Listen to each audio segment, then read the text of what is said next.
ఉప్పల్ నుండి నారాపల్లి వరకు నిర్మాణంలో ఉన్న ఎలివేటర్ కారిడార్ ఫ్లైఓవర్ హైదరాబాద్ లోనే అత్యంత పెద్ద రహదారి ప్రాజెక్టుల్లో ఒకటి.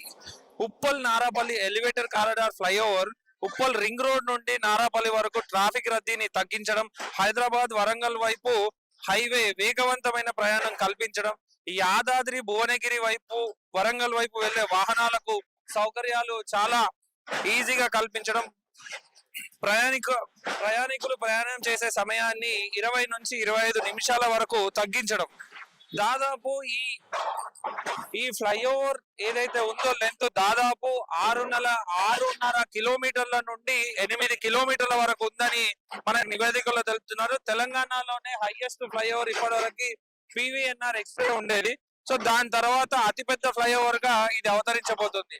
దాదాపు 6 లేన్లతో ఈ కారిడార్ ని హై స్పీడ్ ట్రాఫిక్ రూపకల్పన కోసం నిర్మిస్తున్నారు. గంటకు సుమారు 100 కిలోమీటర్ల వేగంతో ప్రయాణించే సదుపాయాన్ని కల్పించబోతున్నారు ఈ ఫ్లైఓవర్ మీద. దాదాపు ఈ ప్రాజెక్టు వ్యయం 600 కోట్లతో అంచనా వేశారు. కానీ వివిధ కారణాల దృష్ట్యా అది దాదాపు 670 కోట్లకి చేరింది ఇప్పటి వరకు. ఈ ప్రాజెక్ట్ వచ్చేసరికి 2017, 2018 ఆ ప్రాంతంలో స్టార్ట్ అయిన ప్రాజెక్ట్ ఇది. ఇప్పటికీ ఈ ప్రాజెక్ట్ కంప్లీట్ అవ్వలేదు. ప్రజలు చాలా అవస్థలు పడుతున్నారు, దుమ్ము ధూళి అనుకుంటూ కూడా.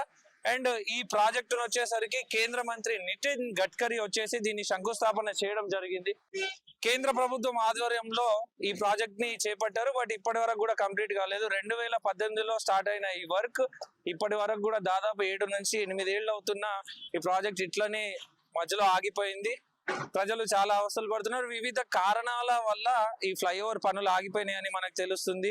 కోర్టు కేసులు, భూసేకరణలో జాప్యం, తర్వాత కాంట్రాక్టర్లు మారడము, బడ్జెట్ పెరగడము, అండ్ కోవిడ్ తర్వాత ఏదైతే మెటీరియల్స్ ఉంటాయో ఫ్లైఓవర్ కి యూజ్ చేసే మెటీరియల్స్ వాటి రేట్లు పెరగడము, కాంట్రాక్టర్లు మారి కాంట్రాక్టర్లకు గిట్టుబాటు రాకపోవడము, లేదా కాంట్రాక్టర్లు వివిధ సమస్యలు ఎదుర్కోవడం వల్ల వాళ్ళు కాంట్రాక్టర్లు ఇందులో నుంచి తొలగిపోవడం వల్ల ఈ ప్రాజెక్ట్ ని చాలా డిలే చేయడం జరిగింది, చాలా డిలే అవ్వడం జరిగింది.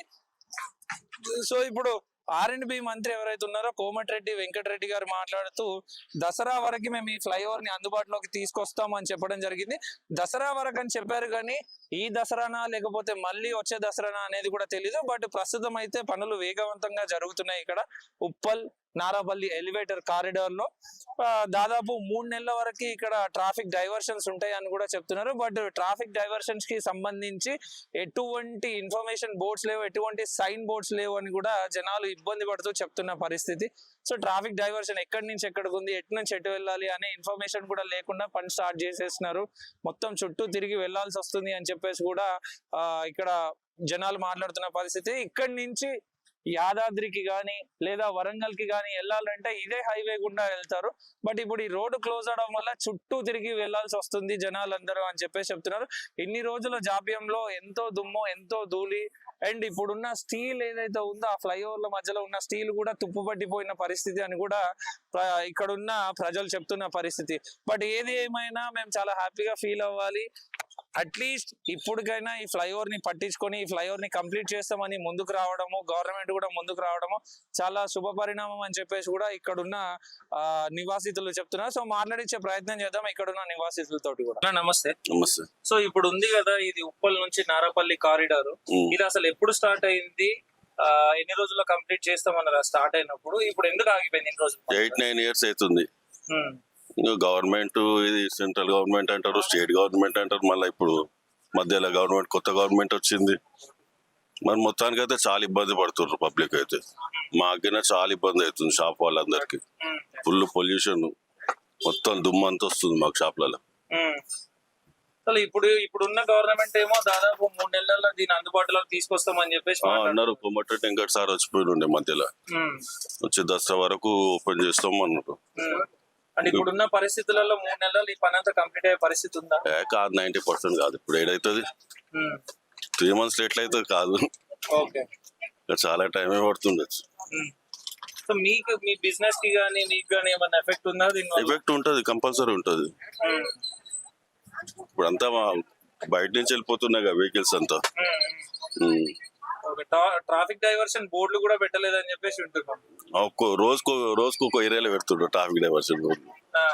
పెడుతుర్రులే, ఇప్పుడు పెడుతుర్రు రోజు. ఇప్పుడు మాకు తెలిసిన విషయం ఏంటంటే కాంట్రాక్టర్ సమస్యలు లేకపోతే కోర్టు కేసులు ల్యాండ్ తీసుకోవడంలో ఇబ్బంది ఉంది. కాంట్రాక్టర్ అయితే మొత్తం చేంజ్ అయ్యింది అన్నారు. మరి ఇప్పుడు ఎవరు వచ్చి ఎంబీఆర్ అంట, ఇప్పుడు ఇంతకుముందు వేరే కాంట్రాక్టర్ ఉండే ఆయన లేజీ చేసిండని చేయన్నారు. మరి సో ఇక్కడ నితిన్ గడ్కరీ వచ్చి దీన్ని స్టార్ట్ చేసినారని చెప్పి నితిన్ గడ్కరీ చేసిండు.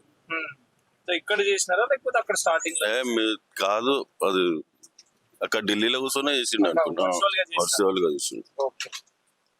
సో ఇప్పుడు పనులు స్టార్ట్ అవుతున్నాయి, మరి ఎట్లా ఫీల్ అవుతున్నారు? మంచిగానే జల్దీ కావాలని అనుకుంటున్నాం. ఓకే, జల్దీ ఇట్లేదు. ఇప్పుడు వర్షాలు స్టార్ట్ అయితే స్లోగానే అవుతుంది. మళ్ళీ 7 సంవత్సరాలు అవుతుంది, ఇప్పుడు వరకు ఇది కాలే. కేసీఆర్ ఉన్నప్పుడు ఇంకా కేసీఆర్ చేస్తాడు అనుకున్నాం, కేసీఆర్ చేయలే. రేవంత్ రెడ్డి వచ్చాడు, రేవంత్ రెడ్డి స్టార్ట్ అయింది కొంచెం కొంచెం పని అంతే. అసలు ప్రాజెక్ట్ వచ్చిన వాళ్ళు ఇక ఏం చెప్తాం ఇక అట్లా. కొంతమంది ఏమో కాంట్రాక్టర్ సమస్యల వల్లనే ఫ్లైఓవర్ ఇక వాళ్ళు ఏం చేస్తారు అంటే చాలా మంది ఇక డబ్బులు ఆడికెళ్ళి పెద్దోళ్ళు డబ్బులు పంపిస్తారు, వాళ్ళు తింటారు, వాళ్ళకి కొంచెం పైసలు ఇస్తారు, వాళ్ళు కొంచెం వర్క్ చేస్తారు, ఒక 3 నెలలు వర్క్ చేస్తారు, తర్వాత ఆపేస్తారు అంతే. ఇక గుంతలు గుంతలు గుంతలు గుంతలు చేస్తారు, మొత్తం రోడ్ మీద ఆగం చేస్తారు. ఇక్కడ వర్క్స్ జరుగుతున్నాయి. వర్క్స్ చేస్తున్న ఇంజనీర్స్ ని మనం కనుక్కుంటే దాదాపు సంవత్సరం నుంచి సంవత్సరంన్నర 2 సంవత్సరాలు కూడా పడుతుంది ఈ ఫ్లైఓవర్ కంప్లీట్ అవ్వడానికి, అందుబాటులోకి రావడానికి అని చెప్పేసి చెప్తున్నారు. మరి ప్రభుత్వంలో ఉన్న మంత్రి గారు మాత్రం 3 నెలల్లోనే అందుబాటులోకి తెస్తాం అని చెప్పడం ప్రశ్నార్థకంగా మారింది. అండ్ ఇక్కడ ఉన్న చుట్టుపక్కల ఉన్న వాళ్ళతో మాట్లాడిస్తే, చుట్టుపక్కల ఉన్న షాప్ వాళ్ళతో కానీ చుట్టుపక్కల ఉన్న ఆటో వాళ్ళతో కానీ మాట్లాడిస్తే, ఇది 2 ప్రభుత్వాలకి పడక, సెంట్రల్ గవర్నమెంట్ కి స్టేట్ గవర్నమెంట్ కి పడక, వాళ్ళ మధ్యలో సఖ్యత లేకనే ఈ ప్రాజెక్ట్ మధ్యలో ఆగిపోయింది. ఏదేమైనా ప్రాజెక్ట్ ఇప్పుడు స్టార్ట్ అయింది, మేము చాలా హ్యాపీగా ఫీల్ అవుతాం. ఇన్ని రోజులు చాలా డస్ట్, చాలా అనారోగ్యాలకు గురైన మేము ఇక్కడ ఉండి, అండ్ ఇది కోర్టు సమస్యలు ఉండడము, ల్యాండ్ ఇష్యూలు ఉండడం వల్ల కూడా ఈ ప్రాజెక్ట్ మధ్యలో ఆగిపోయింది. ఏదేమైనా కాంట్రాక్టర్లు కూడా మధ్యలో మారినారు బడ్జెట్ ప్రాబ్లం వల్ల. సో ఇప్పుడు ఏదో ఒక కాంట్రాక్టర్ ముందుకు వస్తున్నారు ఈ పని చేయడానికి. ఈ పనిని కంప్లీట్ చేసి జనాలకు అందుబాటులోకి తీసుకొస్తే బాగుంటది అని చెప్పేసి ఇక్కడున్న వాళ్ళు మాట్లాడుతున్నారు. అండ్ ప్రధానంగా ఇక్కడ నుంచి దాదాపు వరంగల్ గాని, హనుమకొండ గాని, లేకపోతే యాదగిరి గుట్ట గాని, ఇక్కడి నుంచే ప్రధానంగా వాహనాలన్నీ ట్రావెల్ చేస్తూ ఉంటాయి. సో ఇప్పుడు ఈ వర్క్స్ కారణంగా ఈ రోడ్ ని మొత్తం కూడా బ్లాక్ చేయడం జరిగింది, బ్యారికేడ్స్ పెట్టడం జరిగింది. ఈ బ్యారికేడ్స్ పెట్టి ఎటువంటి డైవర్షన్ ఇన్ఫర్మేషన్ లేకుండా పోలీసులు అవి బ్యారికేడ్లు పెట్టడం వల్ల వాళ్ళు ఎక్కడి నుంచి పోవాలో అనేది వాహనదారులకి అగమ్య గోచరంగా మారింది. వాహనదారులు వాళ్ళకి తెలిసిన, వాళ్ళకి ఐడియా ఉన్న దారుల గుండానే వాళ్ళు వెళ్తున్నారు. కానీ ఇప్పటికీ కూడా పోలీసు వాళ్ళు ఎటువంటి డైవర్షన్ నోటీస్ బోర్డులు పెట్టలేదు అని చెప్పేసి చెప్తున్నారు.